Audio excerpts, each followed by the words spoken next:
This is a continuation of the story I read. Not a continuation, but it's in the same line. After my mother passed on, my dad was blessed with another woman, a very beautiful woman from, I will not say, she came to pick from where mommy had left to help dad bring us up. Unfortunately, she had passed to barely 2 years after she joined us. Today, that day I cried. I cried for my father. How could life be so unfair to him? Anyway, God works in ways we can't understand. As per my father's wishes, she was buried next to my mother. Fast forward to the day my father passed on. His death was an abrupt one. I mean, no one saw it coming at all. Yeah. He broke me into very tiny pieces. I was devastated and wondered where this life was heading to without my father. This man had given all of us.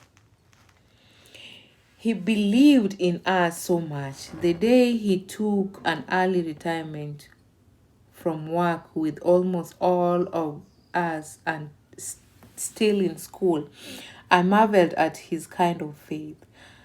After his retirement, we relocated to the village, to the village. We located from Nairobi to Bodalangi, and my daddy used to bake queen cake, like a cake boss, every evening. He could sometimes sleep in the wee hours of the night just baking queen cakes. Queen cakes is like cupcakes.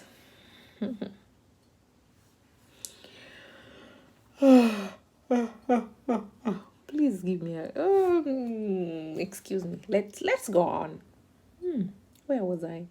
He will sometimes sleep in the he will sometimes sleep in the wee hours of the night, just making queen cakes, and I will distribute it all shops in our home area the next morning. Sometimes they could not be as round as they should, but do we eat shapes? My father was great, also known as several boards and with the business, and she was fishing almost can be our daily meal. Was doing a lot of work to bring food to the table. So the day I received news that his hard working hand had been put to rest, I cried. I cried like a little baby. I remember calling my best friend Faith to tell her about the news. She was in a very noisy place and I couldn't hear her well. So she thought I was laughing while in real sense I was wailing. She started laughing on the other end, asking me to share the joke. She almost made me laugh too, out of confusion. My dad passed on at the hospital. So my sisters and brothers decided to travel to the place where my dad was at. One, two, three of us, we prepared for the burial. I, however, wasn't strong enough to go with them, so I opted to travel to Nairobi. I wanted to go to my father's house and just mourn him. Father traveled with me. Faith traveled with me. Oh, give me. Faith traveled with me. This Faith is a God sent woman, I tell you. She has been by my side for as long as I can remember. She's not my best friend. We laughed all through the journey, such that by the time we were getting home, my stomach was in pain due to laughter. She kept making me laugh even as we walked to our homestead. When we reached the gate, I knew it was time to start wailing, but my voice could not just come out. I was still in laughter mood, even though I had a powerful Adam apple in my throat that was threatening to evict tears from my eyes and any at any. Our home was full of people sitting under a mango tree. They all looked at us the moment we opened the gate. My grandmother, together with our other women, started walking towards us as they sing. I tried to squeeze my eye to let tears, but no tears were forthcoming. I just stood there looking at the women singing. When they got to me, they hugged me and prayed for me, then led me to my father's house. Still, I was not crying. Faith had held my hand so tight. She was not letting go even as the woman was hugging me.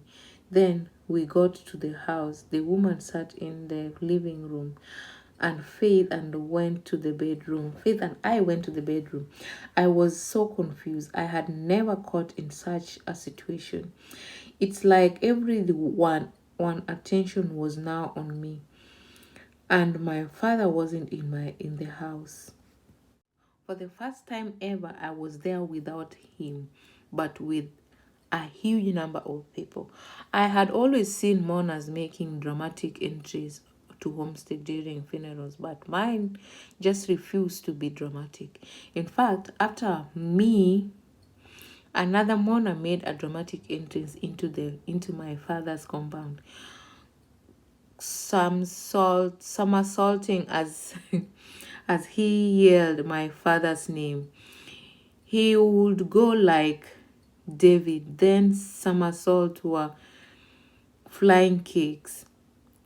Then he would beat his chest like a drum as like, as he shouted my father's pet name.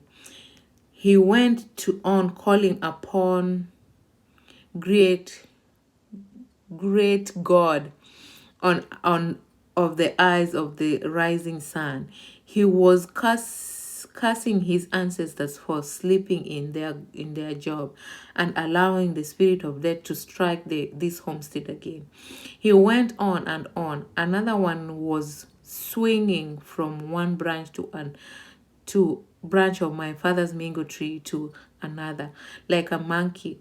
He kept plucking unripe mangoes and throwing them towards my father's house, cursing death. Then there is always that one drunkard uncle mourning the wrong person. Then he was mourning my mother who had passed on 10 years earlier as he waved my mother's sweater in the air. The same sweater he was gifted after mom passed on, and because he loved it. Then I will never forget the one who was walking around with a flash, sipping hot tea and shouting my father's name and then mentioning the queen cakes. My father was gone. How shall we take our tea henceforth? How will we take our tea without the queen cake? There was so much confusion around me. So much. At some point, I felt like people were fighting in my head. I even started developing headache. Now, back to the photo. You want the photo? Since tears were not coming forth, I decided to look for them. I walked to my mother's grave, thinking it would make me cry. Still, everyone's eyes were on me. Remember, there were two graves there. I had never taken my time to figure out which one belonged to my mother, so I started sitting on them at interval, seeing which one would make me cry, but no tear. Still, no tear came. I tried looking at them carefully to see which one looked older, but they both looked like identical twins. So I sat on one and then put my legs on the other and requested them both to help me mourn my father. I tried thinking of the worst breakup I had, but still, that did not make me cry. I was about to give up when something made me cry, and it made me cry in anger and rage. Remember the one who was mourning as he was throwing mangoes at my father's house. The man missed his target and a huge raw mango headed my way and landed on my eye. Oh my goodness. My friend, that marked the beginning of my cry. I became inconsolable. I found a reason to cry. I started yelling, like, you guys are hitting me with raw mangoes because my dad isn't here to protect me. You aren't even kind enough to tell me which grave among these two belongs to my mother. For sure, I mourned my great father in the most worst awkward manner. Salute to my father. I still will not cry because you are alive in us. You instill in me the power of believing in myself. Anytime I want to make a decision, I always put myself in your shoes and ask myself, what would daddy do? Then I used to answer I use it to answer and to make a decision. Sometimes I make very bad ones and I realize, okay, he would have done that. Then I go back and draw to the drawing board. All in all, this month's lessons keep pushing me well. Please subscribe if you want more. Bye.